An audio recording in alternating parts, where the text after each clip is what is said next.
Hey, it's Kay from Literary Apothecary, and today let's talk about A Portrait of the Artist as a Young Man by James Joyce.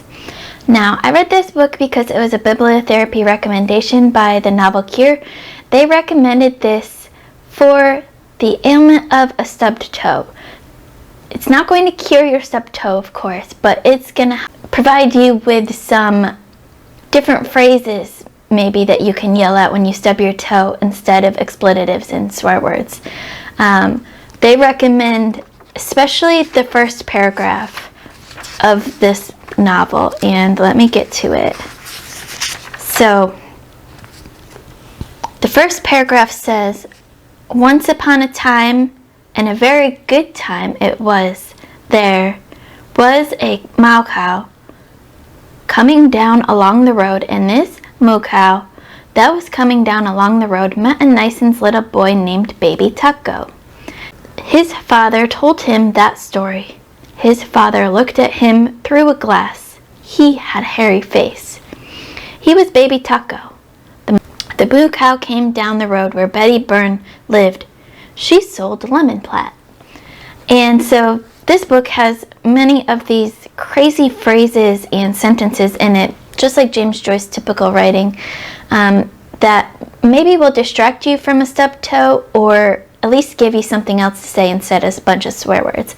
Now, I started this book back in November, and I was kind of enjoying it, kind of very frustrated like I am with James Joyce. He also wrote Ulysses, if his name sounds familiar to you.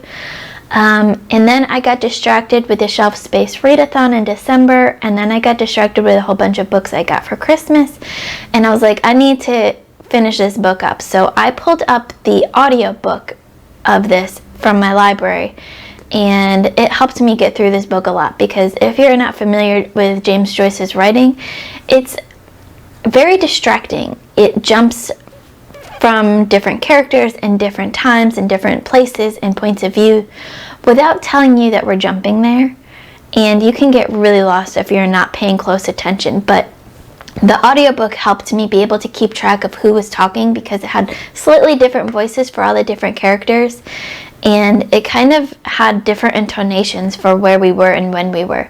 So it helped me keep track of the story a little bit more. But I still gave this only a 2.5 out of 5 stars because I had such a hard time keeping track of this story. I still don't really know what happened in this story, and that's my experience with James Joyce so far. But it gave some really, really great phrases to say. It just was one of those stories that you just get a lot of good phrases.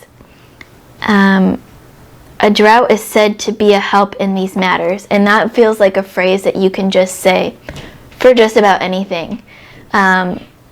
Here they were talking about drinking, like is talked about a lot in James Joyce's novels, but a lot of his novels deal with just the everyday Irish people, because he was an Irishman, and so he just kind of tries to capture the everyday of their lives. And that's what I got from A Portrait of the Artist as a Young Man, and also from Ulysses. So if you need some more new expletives that aren't actual swear words, check out A Portrait of the Artist as a Young Man, because it'll give you plenty of those kinds of phrases. Have you read A Portrait of the Artist of a Young Man? Tell me what you think. Were you able to get the actual story out of this book? Let me know what it is in the comments.